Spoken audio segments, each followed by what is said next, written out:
శుక్లాంబరధరం విష్ణుం శశివర్ణం చతుర్భుజం ప్రసన్నవదనం ధ్యాయేత్ సర్వవిఘ్నోపశాంతయే. పద్మాసనా పరాశక్తి ప్రౌఢమాతా సరస్వతి లోకకల్యాణ సిద్ధ్యర్థం భావైశ్వర్యం ప్రదాతు మే. హ్రీంకారాసన గర్భితానలశిఖాం సౌః క్లీం కళాం బిభ్రతీం సౌవర్ణాంబరధారిణీం వరసుధా ధౌతాం త్రినేత్రోజ్వలాం వందే పుస్తకపాశమంకుశకశాం స్రగ్భూషితాముజ్వలాం త్వాం గౌరీం త్రిపురాం పరాత్పరతరాం శ్రీచక్రసంచారిణీం. సివిఆర్ ఓం ప్రేక్షకులకు నవరాత్రి శుభాకాంక్షలు. ఈరోజు పంచమి 5వ రోజు. అమ్మవారి అవతారం చండి. చండి అంటేనే కోపం కలది అని అర్థం. చండికి అలాగా ఉన్నావు అని అంటూ ఉంటారు. అంటే ఎక్కువ కోపంగా ఉన్నటువంటి స్త్రీని చండి అని అంటారు. ఏవో పక్క నుంచి వాళ్ళకున్న పేర్లు కాకుండా రెండో పేర్లు పెడుతూ ఉంటారు. ఎక్కువ కోపం ఉన్నటువంటి మగవాళ్ళని దూర్వాసుడని, ఈ ఆడవాళ్ళని చండి అని, ఏవో రకరకాల పేర్లు పురాణ జ్ఞానంతో పెడుతూ ఉంటారు. అయితే ఇక్కడ అమ్మవారి పేరు చండి. ఇటువంటి చండిక అనే పేరు రావడానికి ప్రధానమైనటువంటి కారణం ఏమిటి అంటే, చండముండులు అనేటటువంటి రాక్షసులను సంహరించింది కాబట్టి ఈమెకు చండిక అని పేరు. దీనికి కారణాన్ని చూసినట్లయితే మనకి దేవి భాగవతం చాలా చక్కనైనటువంటి విషయాన్ని చెప్తోంది. దితి కుమారులు శుంభుడు నిశుంభుడు అనేటటువంటి వాళ్ళు. వీళ్ళు పాతాళ లోకంలో ఉంటూ ఉన్నారు. మనకి భూమికి కింద 7 లోకాలు, భూమితో పాటు పైకి 7 లోకాలు ఉన్నాయి. మొత్తం 14 భువనాలు అని అంటారు. ఈ భూమికి అత్యంత క్రింది లోకం పాతాళ లోకం. దానికి నివాసం చేసేటటువంటి వారు దానిలో నాగులు. ఆ లోకంలో ఉంటున్నారు వీళ్ళు. ఇలా ఉంటూ ఒకసారి వాళ్ళకి చాలా కోపం వచ్చి, మనం ఎందుకు ఇలా పాతాళ లోకంలో చీకట్లో పడి ఉంటున్నాము, దేవతలంతానేమో స్వర్గలోకంలోనూ ఇంకా మంచి మంచి ఉత్తమ లోకాల్లో ఉంటున్నారు అని చెప్పి అన్నదమ్ములిద్దరూ కలిసి కొన్ని సంవత్సరాల పాటు బ్రహ్మని గురించి తపస్సు చేశారు. ఆ రాక్షసులు ఎప్పుడూ కూడా విష్ణుమూర్తిని గురించి తపస్సు చేయరు. శివుని గురించైనా చేస్తారు, బ్రహ్మని గురించైనా చేస్తారు. ఇలా కొన్ని సంవత్సరాల పాటు నిరాహారంగా, నీళ్లు కూడా తాగకుండా కఠినంగా ఘోర తపస్సు చేశారు. ఎప్పుడైతే ఎక్కువ తపస్సు చేస్తారో వెంటనే ఆ దేవుడు ప్రత్యక్షమవుతాడు. మనం కూడా ఒక వ్యక్తిని పదే పదే వెళ్ళి వాళ్ళ ఇంటి దగ్గర కూర్చొని వాళ్ళని పొగుడుతూ మాట్లాడుతూ ఉంటే, ఎవరింటికైతే వెళ్ళామో ఆ వ్యక్తికి మన మీద ఒక రకమైనటువంటి సానుకూలమైనటువంటి సాభిప్రాయం ఏర్పడుతుంది. అలాగే వీళ్ళు కూడా కొన్ని సంవత్సరాల పాటు తపస్సు చేసిన తర్వాత బ్రహ్మ ప్రత్యక్షం అయ్యాడు. ఏమరా, మీరు ఇంత కష్టపడి నా కోసం తపస్సు చేస్తున్నారు, మీకేం కావాలో కోరుకోండి అన్నాడు. అంటే వాళ్ళిద్దరూ, స్వామి మాకు మరణం లేకుండా ఉండేటటువంటి వరం ఇయ్యమని అడిగారు. అప్పుడు బ్రహ్మ, ఇది జరగనటువంటి విషయము, పుట్టిన ప్రతివాడు చావవలసిందే, నువ్వు రాక్షసుడు అయినాగా ఏమైనాగా చావాలి, ఇది సృష్టి విరుద్ధం, కాబట్టి నువ్వు ఈ కోరిక కోరినా మేము ఇయ్యము అని చెప్పాడు బ్రహ్మ. జాతస్య హి ధ్రువో మృత్యు ధ్రువం జన్మ మృతస్య చ. కాబట్టి చచ్చినవాడు పుట్టక తప్పదు, పుట్టినవాడు చావక తప్పదని మనకి భగవద్గీత చెప్తోంది. అలాగే భజ గోవిందం కూడా చెప్తోంది. పునరపి జననం పునరపి మరణం పునరపి జననీ జఠరే శయనం ఇహ సంసారే బహుదుస్తారే కృపయాపారే పాహి మురారే అని చెప్పి భజ గోవిందం చెబుతోంది. కాబట్టి పుట్టినవాడు చావాలి, చచ్చినవాడు పుట్టాలి. కాబట్టి మీరు చావులేని వరం ఇవ్వమంటే నేను ఇవ్వలేను, ఇంకో వరం ఏమన్నా కావాలంటే కోరుకోండి ఇస్తానన్నాడు. వచ్చిన వాడిని ఉట్టిగా వెళ్ళిపోతే లాభం లేదు కదా. నేనేదో బ్రహ్మలోకం నుంచి దిగి వచ్చాను, మీరేమో ఇన్ని సంవత్సరాలు కష్టపడి తపస్సు చేశారు, మీరు తపస్సు చేసినందుకు ఫలితం ఉండాలి, నేను వచ్చినందుకు ప్రయోజనం ఉండాలి అని చెప్పి అన్నాడు బ్రహ్మ. అనేసరికి వాళ్ళు ఇంకా ఏం చేయలేక, సరే మాకు స్త్రీ అంటే భయం లేదు, మిగిలిన వాళ్ళు ఎవరితోటి కూడా మేము చావకుండా ఉండే వరం ఇయ్యమని అడిగారు.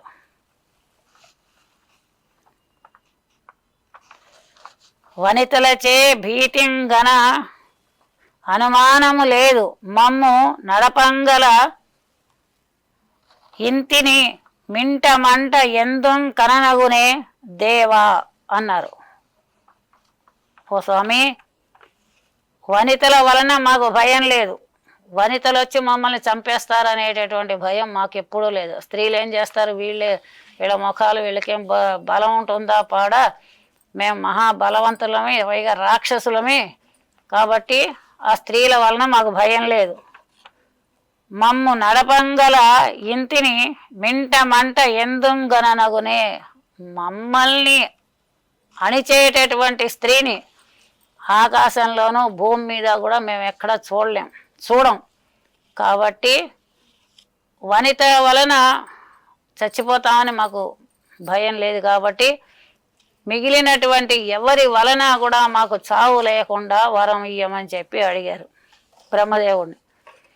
సరే బ్రహ్మదేవుడు సరేనని చెప్పి తదాస్తు అని తన దారిని తను వెళ్ళిపోయాడు. ఇలా వెళ్ళిపోయిన తర్వాత వీళ్ళకి వరం వచ్చింది కదా, ఆడాళ్ళు ఏం చేయలేరు, ఆఫ్టర్ ఆల్ వాళ్ళు ఇంకా మగవాళ్ళన వాళ్ళని ఎలా అయినా ఓడించేస్తాం మేము అనుకొని ఆ వరగర్వంతో వాళ్ళు వాళ్ళ గురువుని పిలుచుకొని ఒక మంచి రోజున మంచి ముహూర్తం పెట్టించుకొని సింహాసనం మీద కూర్చొని, అన్నగారు పెద్దవాడు శుంభుడు, సరే వాళ్ళు పట్టాభిషేకం చేసుకొని రాజ్యపాలన చేస్తున్నారు. ఇలా ఉండగా ఈ నిశుంభుడు అనేటటువంటి వాడు అన్నగారు రాజు కాబట్టి రాజు ఆజ్ఞ వీడు పాటించాలి. ఇంతేకాకుండా రాజు ఒక దేశం మీద యుద్ధానికి వెళ్ళాలంటే వాడు వెళ్ళడం, మంత్రులు మిగిలినటువంటి వాళ్ళందరూ కూడా సలహాలను అనుసరించి సరే పంపిస్తారు యుద్ధానికి. అలాగే వీడు కూడా వరగర్వం చేత అన్నగారి అండ చూసుకొని దేవతల్ని మిగిలినటువంటి వాళ్ళందరినీ ఇష్టం వచ్చినట్టుగా ఏడిపించేసేయడం మొదలుపెట్టాడు. మునుల్ని, సాధు సత్పురుషుల్ని, దేవతల్ని అందరినీ ఇష్టం వచ్చినట్టుగా బాధించేయడం మొదలుపెట్టాడు.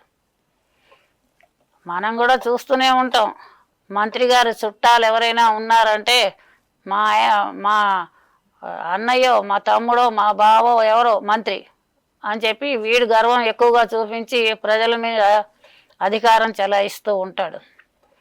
అలాగే వీడు కూడా ఇలా అధికారం చెలాయిస్తూ ఉండగా స్వర్గలోకానికి వెళ్ళాడు. స్వర్గలోకానికి వెళ్ళి అక్కడ ఆ దేవేంద్రుడి మీద యుద్ధానికి వెళ్ళాడు.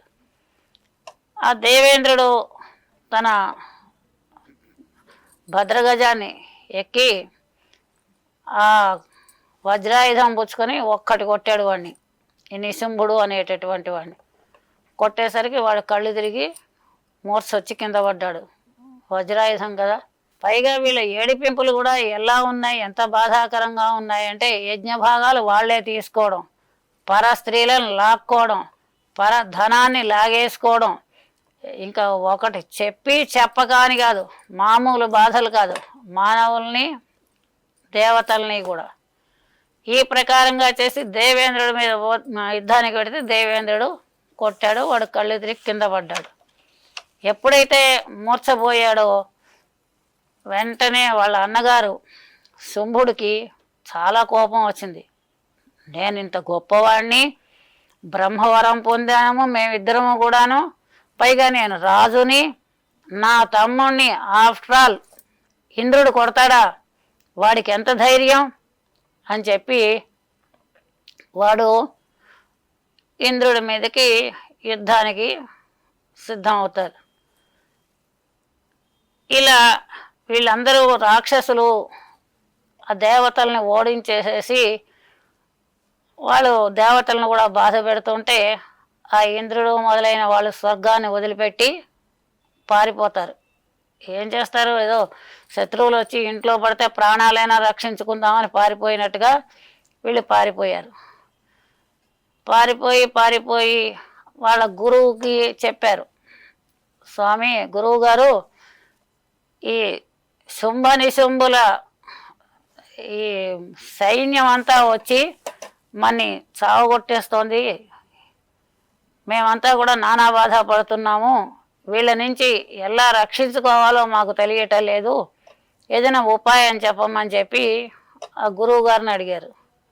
ఆ గురువు ఏం చేశాడు, హిమాలయ పర్వత ప్రాంతం, హేమాద్రి పర్వత ప్రాంతాల్లో శక్తి ఉంది, అది ఎప్పుడైనా మీకు అవకాశం వస్తే, అవసరం వస్తే నేను మీకు సహాయం చేస్తానని ఎప్పుడో చెప్పింది, కాబట్టి అందరూ కలిసి ఆ శక్తిని ప్రార్థించండి, ప్రార్థిస్తే గనక ఆ తల్లి మీకు రక్షణ ఇస్తుంది అని చెప్పి ఉపాయం చెప్పాడు. ఆ బక్క గురువు గారు ఆయన ఒక్కడు చెయ్యలేకపోవచ్చు, కానీ చేసే ఉపాయం చెప్పాడు, వాళ్ళకి మేలు చేసే ఉపాయం చెప్పాడు. పెట్టకపోయినా పెట్టే ఇల్లు చూపించమని ఒక సామెత చెప్పినట్టుగా. సరే దేవతలంతా కలిసి పోలోమంటూ ఆ హేమాద్రికి వెళ్ళారు. వెళ్ళి అమ్మవారిని ప్రార్థించారు. ప్రార్థించేసరికి ఆ తల్లి దుష్ట శిక్షణ కోసమే ఉంటుంది కాబట్టి నేను మీకు సహాయం చేస్తాను, మీరు మీ స్థానాలకు వెళ్ళిపోండి అని చెప్పింది. చెప్పేసరికి సరే వీళ్ళంతా ఎక్కడ దానికి అక్కడ పోయారు. అమ్మవారు కాళిని సహాయంగా తీసుకొని శుంభుడు ఉన్నటువంటి నగరానికి ముందు ఉపవనం అనేది ఒక వనం ఉంది. ఆ వనం వచ్చి ఎంతో బాగా శ్రావ్యంగా పాట పాడుతోంది. అందులో మామూలు సంగీతానికే మనం అంతా ఎంతో ఆనందిస్తాం. శిశురు వేత్తి పశురు వేత్తి గానరసం ఫణిహి అన్నట్టుగా మామూలుగానే మనమంతా మామూలు సంగీతానికే ఎంతో సంతోషిస్తాం, ఆనందిస్తాం, ఆస్వాదించి. అందులో మరి అమ్మవారు సంగీతం పాడినట్లయితే ఇంకా ఎంత బాగుంటుంది అనేది మనం ఊహించుకుంటే తెలుస్తుంది. అటువంటి సంగీతాన్ని విని అక్కడ ఉన్నటువంటి అతని యుద్ధ నిపుణులు చెండముండులు అనేటటువంటి వాళ్ళు, వీళ్ళిద్దరూ ఆ రాజు దగ్గరికి వెళ్ళి, ఓ ప్రభు, మన నగరానికి ముందు భాగంలో ఉపవనంలో ఒక అమ్మాయి వచ్చింది, ఆ అమ్మాయి చూస్తే అత్యంత సుందరాంగి, రెండు కళ్ళు చాలటం లేదు ఆమెను చూస్తూ ఉంటే, అంత అందగత్తె. ఇంతేకాకుండా ఆ అమ్మాయి పాడుతూ ఉంటే ఇంకా ఎంత గొప్ప సంగీత విద్వాంసులు కూడా పనికిరారు, అంత బాగా పాడుతోంది, చక్కగా నువ్వు ఆ అమ్మాయిని తెచ్చి పెళ్లి చేసుకోవచ్చు కదా అని వీళ్ళు సలహా చెప్పారు. చెప్పేసరికి వాడికి కూడా ఆశ కలిగింది. మంచి అందంగా ఉంది, చక్కగా పాడుతోంది, ఎంతో బాగా ఆ అమ్మాయితోటి జీవితాన్ని అనుభవించవచ్చు, గడపచ్చు అని వాడికి కూడా ఆశ కలిగింది, శుంభుడు అనేటటువంటి వాడు. సరే, వాడు ధూమ్రాక్షుడు అనేటటువంటి వాడిని ఒకడిని పంపించాడు. పంపించి ఆ అమ్మాయిని తీసుకురా అన్నాడు. అనేసరికి వాడు పరిగెత్తుకుంటూ వెళ్ళాడు.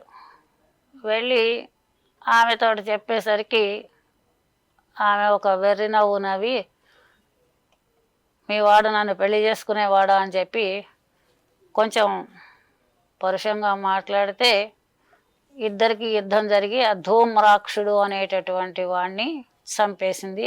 ఆ తల్లి వచ్చిందే చంపడానికి, వీణి చంపేసింది. ఆ తర్వాత రక్తబీజుడు అనేటటువంటి వాడిని పంపించాడు. యుద్ధానికి వెళ్ళి ఆ అమ్మాయిని తీసుకురా, ఆ అమ్మాయిని తీసుకురా, చెప్పిన మాట వింటే జాగ్రత్తగా మన నగరానికి తీసుకురా, లేదంటే దాన్ని పీచం అణిచి రా అని చెప్పి పంపించాడు. పంపించేసరికి వాడు వెళ్ళాడు. వెళ్ళి ఆ అమ్మాయితోటి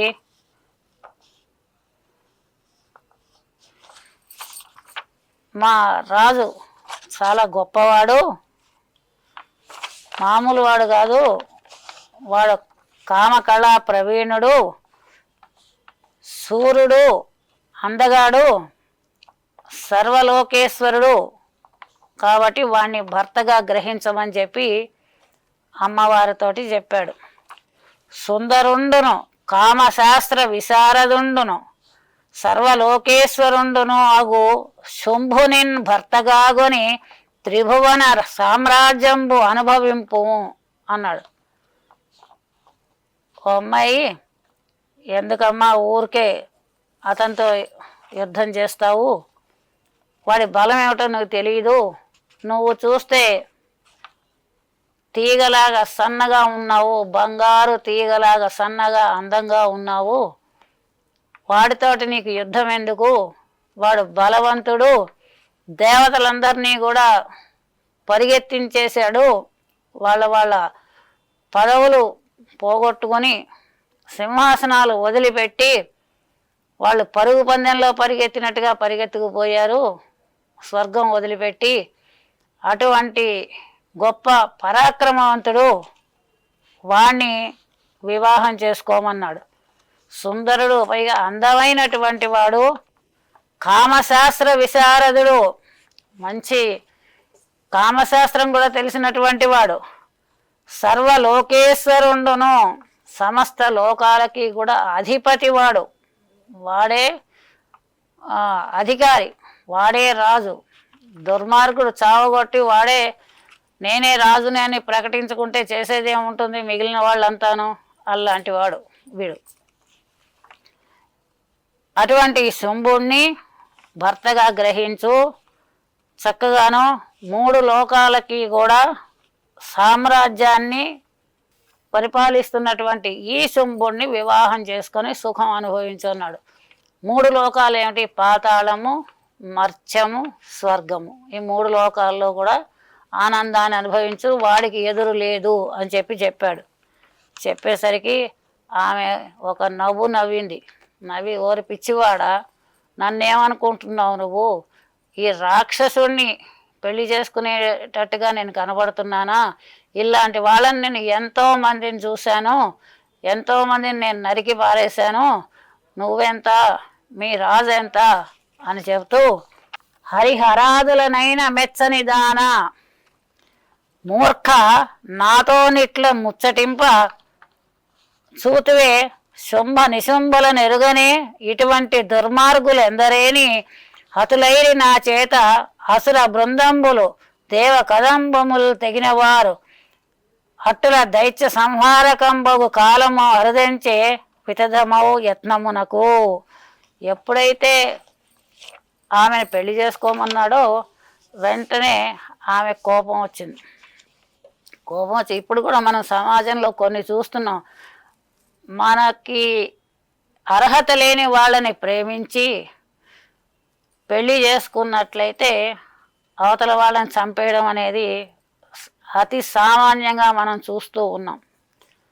గజ చర్మాన్ని ధరించినటువంటిదయ్యి మెడలో పుర్రెల మాల ధరించి పాశము ఖడ్గము 2 చేతులతో పట్టుకొని భయంకరాకారంతో కాళరాత్రిలాగా పెద్ద నాలుక తెరిచి వాళ్ళతోటి యుద్ధానికి సిద్ధమైంది. కాళరాత్రి బోలెక్కడు దీర్ఘమగు నాల్క చాలనంబొనర్చి జగన యుగము భారమునకు శేషఫణి రత్నముల్ రాలా రౌద్రి వెడలె రణమునందు. ఆ నడుముకి ఆమె వడ్డాణం పెట్టుకుందట. ఆ వడ్డాణం ఎలాంటిది అని అంటే నాగమణులు పొదగబడ్డాయి. కాళరాత్రి మాదిరిగా, కాళరాత్రి అంటే నల్లనైనటువంటి చీకటి రాత్రి, చీకటి రాత్రి మాదిరిగా ఆమె కడు దీర్ఘమగు నాల్క చాలనంబునర్చి దీర్ఘము పొడవైనటువంటి నాలికని బయటకు తీసి ఆ నాలికని ఆడిస్తోందట. నాలికని ముందుకు వెనక్కి ఆడిస్తూ పొడవైనటువంటి నాలికని జగన యుగము భాగమునకు శేషఫణి రత్నములు రాల, ఆ నడుము భాగానికి పెట్టుకున్నటువంటి వడ్డాణం ఏదైతే ఉందో దానికి వేసుకున్న నాగమణులు ఆమె వేగంగా వస్తూ ఉండ కారణంగా ఆ నాగమణులన్నీ రాలి నేల మీద పడుతూ ఉండగా రౌద్ర రసం ఉప్పొంగుతూ ఉండగా కోపంతో ఆమె యుద్ధరంగానికి వచ్చింది. ఆ తల్లి వచ్చి యుద్ధంలో చండముండుల్ని సంహరించడానికి తయారైంది. ఇలా ఈ ప్రకారంగా తమ్ముడు మూర్ఛపోయాడని తెలిసినటువంటి చండుని చంపింది. తర్వాత ముండు కూడా అమ్మవారి మీదకి యుద్ధానికి వచ్చాడు. వచ్చేసరికి చండుడేమో యుద్ధంలో మూర్ఛపోయాడు. తర్వాత ముండు వచ్చాడు. ఇద్దరిని కలిపి చివరికి చంపుతుంది. చెండుని ముండునిన్ శశిక శాపములంబలే కేలబట్టి ఉద్దండత త్రిప్పి కొంచు బలదర్పములారగా ఈడ్చి కొంచు వేదండము బీటలెత్త చెటులార్బటి చేయిచు పెద్ద నవ్వులుండుంట చెలంగా చెండ సమరోర్వి నటించెను కాళిహేళగన్. సరే, చెండుని ముండుని శశక శాపములంబలి కేలబట్టి మూర్ఛపోయినటువంటి చండుణ్ణి తర్వాత ముండుణ్ణి వాళ్ళిద్దరు తలకాయల జుట్లు చేత్తో పట్టుకుందట. చేత్తో పట్టుకొని ఆమె ఇలా ఊపేస్తుంది అనమాట. ఆ తలలతో పాటు తలలు పట్టుకొని జుట్టు పట్టుకొని ఊపేస్తుంటే వీళ్ళంతా కూడా ఊగిపోతున్నారు. వీళ్ళ మనుషులు ఎలాగ చేత్తో పట్టుకుంది అంటే శశకము అంటే కుందేలు, కుందేళ్ళని 2 చెవులు పట్టుకొని తీసుకెళ్ళిపోతూ ఉంటారు.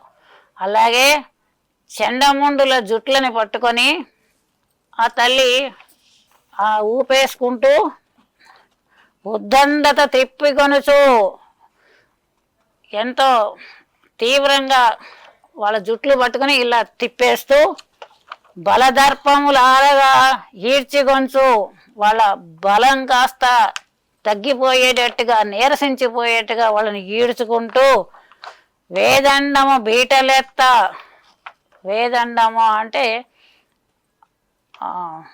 ఏనుగు, ఆ ఏనుగు చీలిపోయేటట్టుగా పగిలిపోయేట్టుగా వాళ్ళు ఎక్కి వచ్చినటువంటి ఏనుగుల మీద యుద్ధానికి వచ్చారు వాళ్ళు.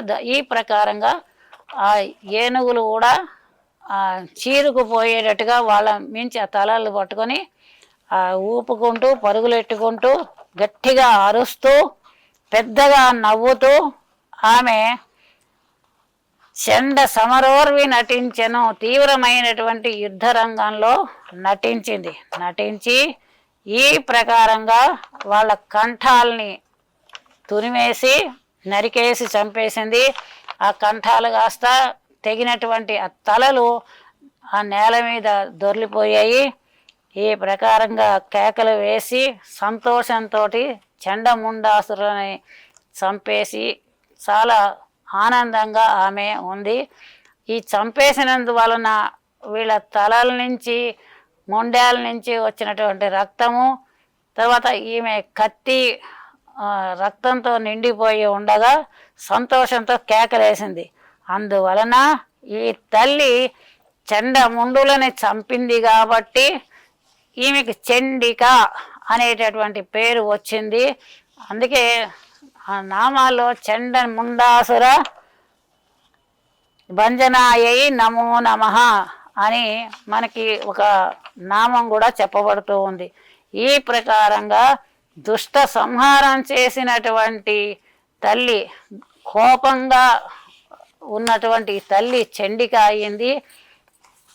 ఈ దుష్ట సంహారం చేయడానికి కోపమే అవసరం కాబట్టి ఇటువంటి తల్లికి మనం శాంతి కలగాలని, శాంతించాలని కోరుకుంటూ మనందరినీ కూడా దుష్టుల నుంచి రక్షించి కాపాడాలని, మన మంచి బుద్ధిని ప్రసాదించాలని కోరుకుంటూ ఆ చండికకి పూజ చేసుకుందాము. ఆ అమ్మ అనుగ్రహాన్ని కోరుకుందాము. నమస్కారం. స్వస్తి.